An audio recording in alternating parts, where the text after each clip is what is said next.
In the name of the Father, the Son, and the Holy Spirit. Amen. God is one. Well, good morning to everybody. Today is quite unlike yesterday. Yesterday was a really grim, dark, dreary, dull sort of day. And today is sunny and beautiful and um, not bad at all. Last night it was thrashing with rain when it's time to go home. And those people who had come to Vespers and had eaten a variety of soups and other things, including Chinese noodles. And George had brought some homemade sour bread and 2 little pots of, what do you call it, sort of sourdough baby, which was great and really, really tasty as well. Really nice, really lovely loaf of bread. So brownish, brown sort of bread. So there we go. Ale, God bless you as well. I hope things are going well for you. I'm a little bit late because I've got the heating engineer here, and he was showing me various things, and I was saying to him, well, I've really got to go now. Really, I've got to go now. Really, I must go now. So there we are. Miss Connie, good evening to you. Well, I guess you're probably having a beautiful day. I expect it's quite hot where you are. And those kangaroos all sitting in the shade, although it must be getting on for night time. I don't know, do kangaroos, are they nocturnal animals or are they diurnal? I don't really know. So, Sam, good morning. Everything's good for you. Sorry I won't be seeing you this weekend, but you've got important jobs to be doing. And Penelope, also good morning. God bless and keep you. Today, we're going to be looking at Acts chapter 20, verses 13 to 17. So I guess we'd better get on with it. Some of this is just about a journey from one place to another, but it's quite an interesting journey. A journey I wouldn't want to do myself terribly, because I get terribly seasick. But there we go. Oh, look at this. Let's find a thing for counting. Ooh. Oh, look at that. So, Acts 20, 13 to 17. And when we went ahead to the ship and sailed to Assos, there intending to take Paul on board, for so he had given orders, intending himself to go on foot. And when he met us at Assos, we took him on board and came to Mytilene. We sailed from there, and the next day came opposite Chios. The following day we arrived at Samos and stayed at Trogyllium.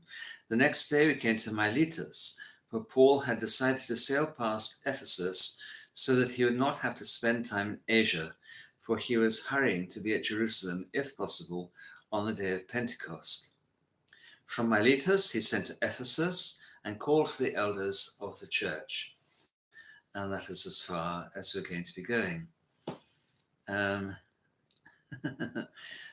Miss Connie says that kangaroos are not nocturnal. They're still sitting under the trees.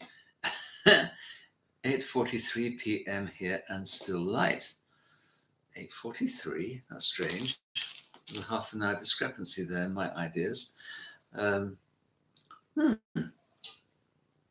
wonder where you gain or lose half an hour. It seems strange to me to be able to look out of your window and see kangaroos. But there we go. I suppose it seems strange to other people. When I growing up, you'd go along the road and there'd be elephants in the way, or a rhinoceros, or something dangerous like that.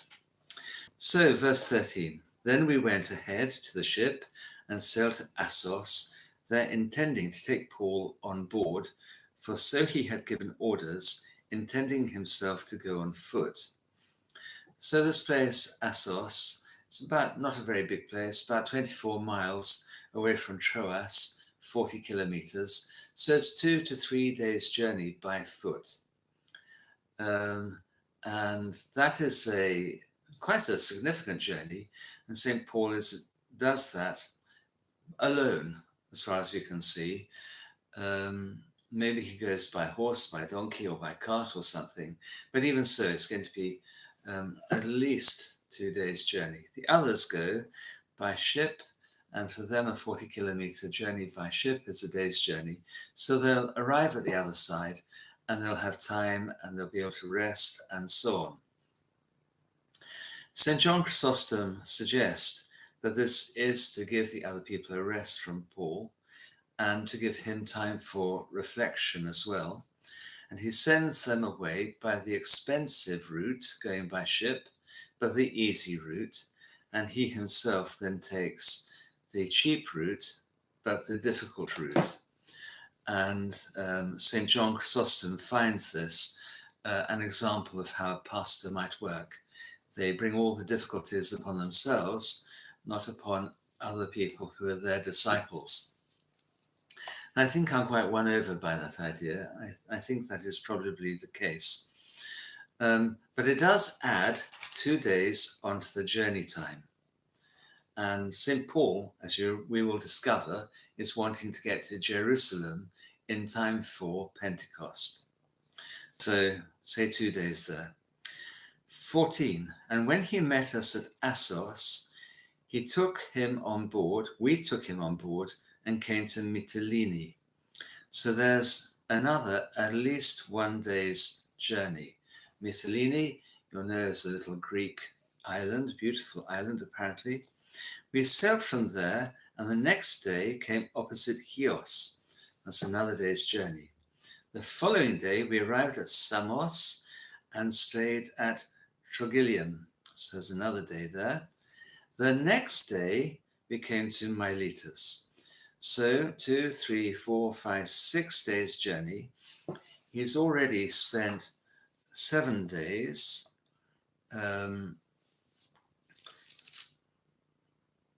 getting 7 days staying behind, and then he spends 5 days getting Troas, 7 days staying in Troas. So that's 5 plus 7 plus 6, 14, 15, 16, 17, 19 days later, he arrives at Mytilene, at Miletus. So, for Paul had decided to sail past Ephesus so that he would not have to spend time in Asia, for he was hurrying to be at Jerusalem, if possible, on the day of Pentecost. 18 days. Yeah, 18 days, not 19 days, of course. But I am incapable of counting, so it probably is 3,000 days, all I know. Now, the point being that time is being used up getting to Jerusalem. And St. Paul is saying to himself, I really want to get there in time for Pentecost. I don't want to stop off at Ephesus, because then I'll have to go and see Ellie, and I'll have to go and see Dina, and I'll have to go and see Aristobulus, and I'll have to go and see, how it will be. And it'll be weeks before he can get away, because after 3 years I'll have plenty of friends there, and every one of them will want to wine him and dine him and give him breakfast and iron his clothes and measure him up for something new. And so, you know how it is. So he goes to this other place, which is not very far away, Miletus. Now, Miletus in itself is quite an interesting place. It's not a huge city, as was Ephesus, and obviously it's sort of faded into the background of time. Indeed, it's faded to the point where it's just a ruin nowadays. But it was by that stage a very ancient city, and a not unimportant one. It had a large port, a really good harbour, and at the entrance to that port, it had a very large monument. It is said in church tradition that St. Paul sat at the foot of this monument, which was a sort of meeting place, and preached the gospel there, and that he also met with the elders of the church at that monument. What else did it have? It had a big theatre, very big theatre. Again, nothing like the size of the theatre in Ephesus, but nevertheless, no mean place. And it had several temples.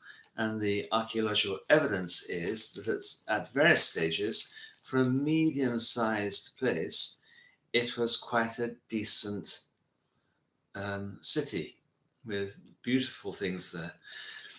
There have been lots of interesting artifacts from all over the Mediterranean found there. So we know from this that this was a place that was a multicultural area, a hub, rather like Ephesus, but not such a great hub as Ephesus. Ephesus itself was only about 45 miles north, so a couple of days' journey away, sort of 72 kilometers, maybe 3 days' journey away. And St. Paul decides he's already missionized that whole area, as we've discovered earlier on in Acts, and the whole of Asia, it says, was that province rather than all the way to China, is being missionized and has Christian communities all over it. So Paul presumably and his 7 companions now, because Luke is there, go and stay, I would think, at some Christian household and do a bit of teaching. So it's going to take 3 days for these elders to get there.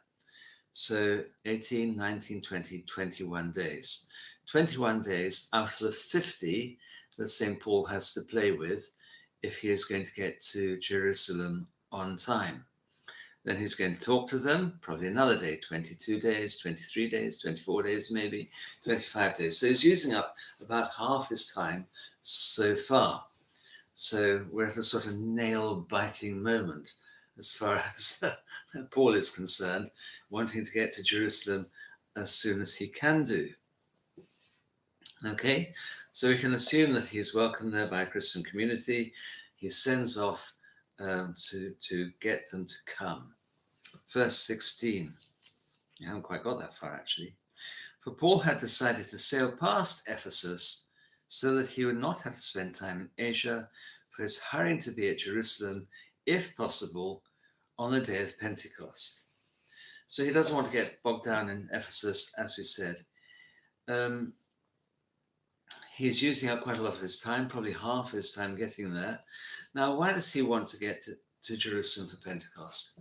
Well, first of all, Pentecost was a major Jewish festival, a really major one, not as major as Passover, but it took place 50 days after Passover, just as our Pentecost takes place 50 days after Pascha, after Easter. It was called in Hebrew Shavuot. It was the Feast of Weeks. That's what Shavuot means. It means weeks. And it was 7 weeks after Passover, during which time they offered the first fruits of the harvest. Now, things there grow far earlier than they grow somewhere like here. Here, if you plant, then you harvest in the autumn. There, if you plant, you harvest the wheat and oats in the spring. And you start picking the grapes round about then as well. The latest, you start picking grapes, say, in August. But the early grapes will already be ready. And if you've ever been in any part of that part of the world, in the spring, you'll know that things like figs are coming ready. They weren't ready when our Lord went to Jerusalem, and therefore he cursed the fig tree. But 7 weeks later, 8 weeks later, they are ready. And you can sit there and pig out on figs to your heart's content. Like I was pigging out on figs, the big fig tree at the back here, earlier on this year. And very nice they were too. Very large green figs, extremely juicy. So at Shavuot, there was this major Jewish festival. There was a procession. The procession was headed up with people playing flutes, and behind them came priests leading an ox, and the ox had horns, and the horns were decorated with gold. Now, whether that means that they had gold leaf on the horns, or whether it meant that they had golden decorations attached to the horns, we don't know. And on the ox's head was placed a crown of olive leaves. Presumably the poor old ox got sacrificed, but for a moment it felt pretty glorious. So it's really well bedecked with this, and then other people would come on behind as a big procession up to the temple, where people then made pretty arrangements of their first fruits. So they didn't just dump the stuff down, but rather like when people bring colaver and that sort of thing to church, they made an effort to make it look pretty. We know that because there are Jewish writers who tell us all about this particular festival.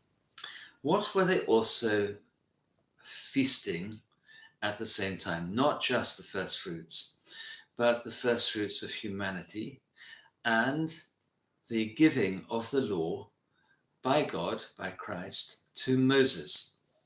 So here we have an important festival of the law of Moses.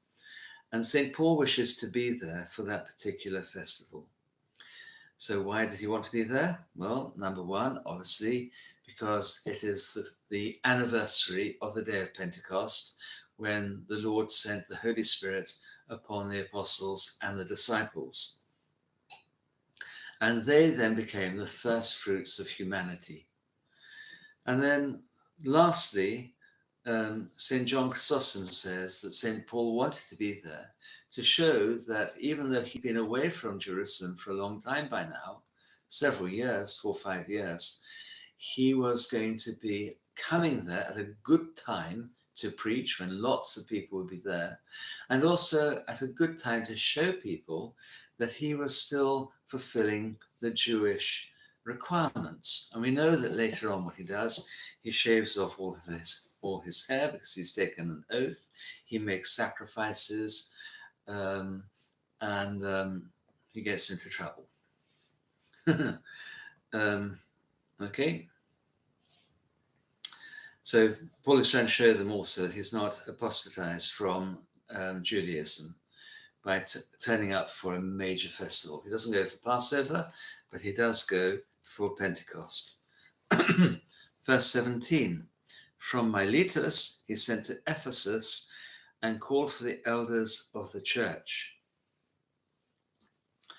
Just had a flashback to being at school some 50 years ago, sitting in Dinky Downey's dark and miserable, ugly classroom with its high ceilings and the strip lights flickering away because he couldn't be bothered to do much.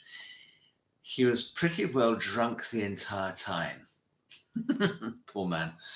And in fact, he died in the bath, poor fellow. He was drinking and he fell asleep in the bath and died. That was after I left. And we used to call him Dinky because he was small, like a dinky toy. And he was a hopeless teacher. He failed to teach me mathematics, and he failed to teach me religious studies, religious education, where basically we just had to learn Mark's Gospel, which I guess has stood me in good stead since, but it was terribly dull. And every lesson for weeks on end, we're drawing out on Gestetner maps of the Mediterranean, St. Paul's wretched missionary journeys. I'm not sure why. And the content of his preaching he didn't bother with, but I remember having to have all these different colours and drawing where he went from here to here to here to here, how many days was here, how many days there, all that sort of stuff. That I remember. The other thing, and the dustiness of the room as well, and the horrible quality of the writing desk that I had to sit in. I was about 3 rows back. As the teacher was looking, I'd be on the left-hand side.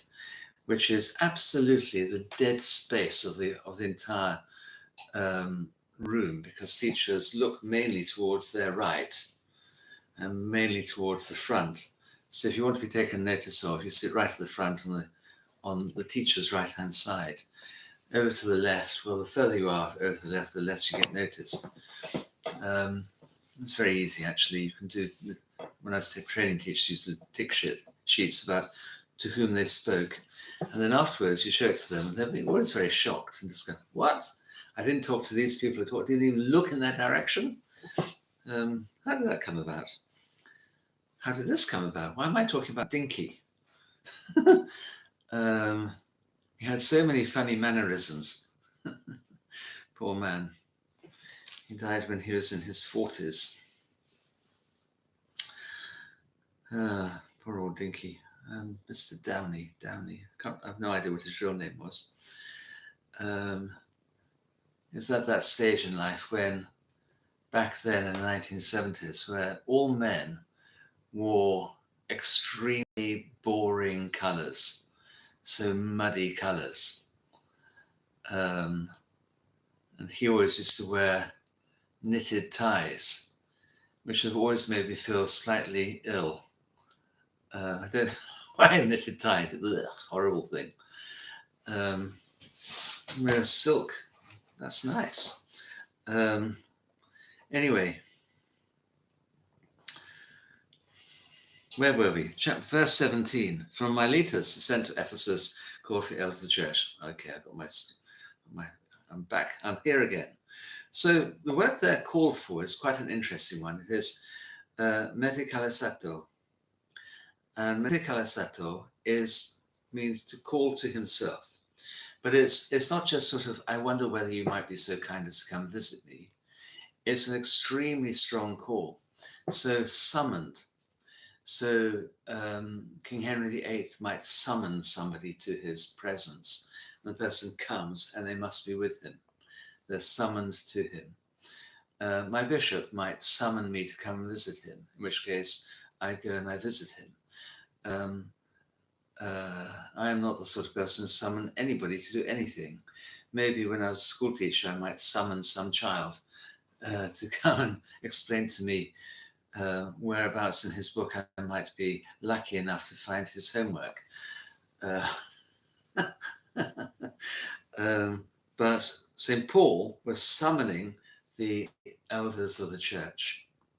So it's a very strong thing that's being said there. He's not inviting them to come, he's telling them, you must come.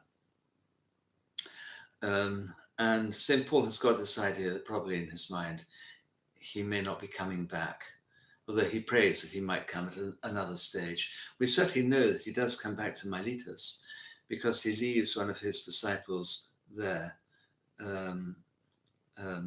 at another time, because he's poorly. But the presbyteros presbyteri is quite an important word. From presbytera we get the word presbyter, and by a whole series of Chinese whispers we get the word priest.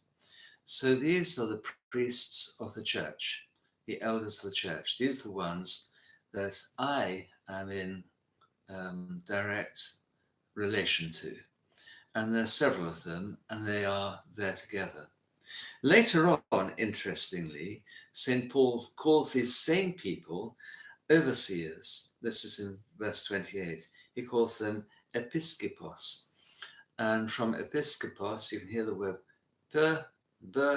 then from there into bishop. Episkopos, bishop. Again, by a whole series of Chinese whispers.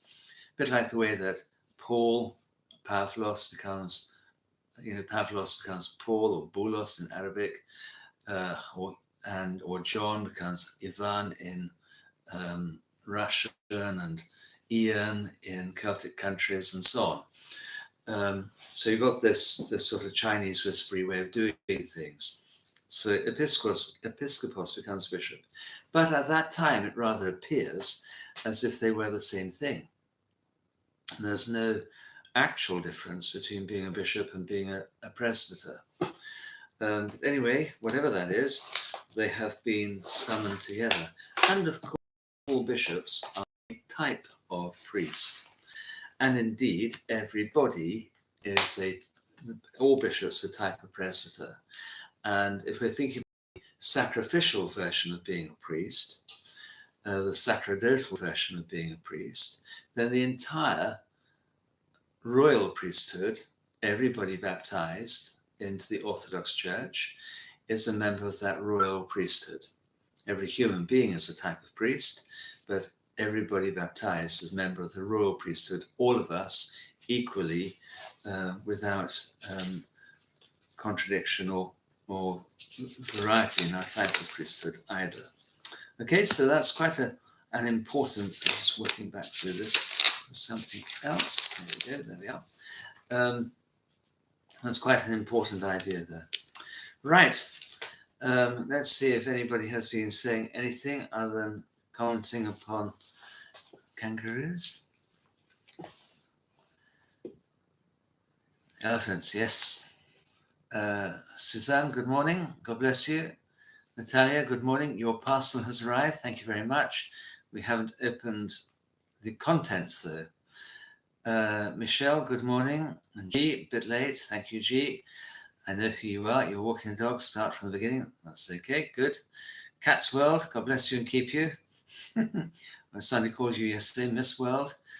Father Bless, good afternoon from Indonesia. Is that extraordinary? You missed the live notification. Well, it arrived a bit late. As I was saying, we had the heating engineer here earlier on, who's a super person. And he was showing me how various things work. This will have gone straight out of my mind. Ah, dear, oh dear. Shame upon me. Good morning.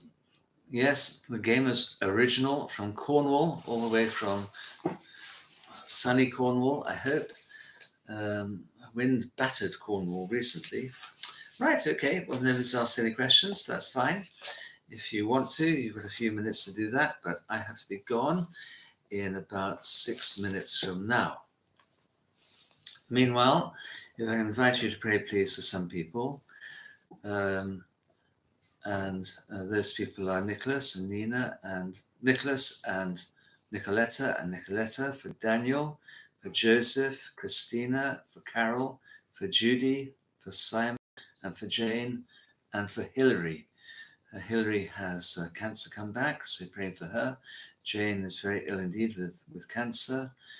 Simon is Dino's son, who watches this. Christina, we know. Carol is the mother of Thecla, and Daniel, you'll know, is a young man who's been very ill for quite a long time. Thank God, he's now seems to be getting a bit better. Right, well, no further questions. If you like this, you find it useful, please put a thumbs up somewhere or other. That's a thumb, not this. And I think it's down there somewhere, you'll find it. So try and find that. And God willing, there will be a short coming up tomorrow night or tomorrow midday if you're in Australia or in Indonesia, and there'll be a sermon on Sunday morning and a live stream on Sunday morning as well. Okay, enough. God bless you and keep you. Thank you for joining me. Thank you, Miss Connie. Hope so too. It's going to be a very busy day. I am completely committed between now and about 8:30 this evening. So goodness only knows when I'm going to find time to eat, but I've had a good breakfast. So there we go, ready for execution. Okay, your prayers. Bye-bye.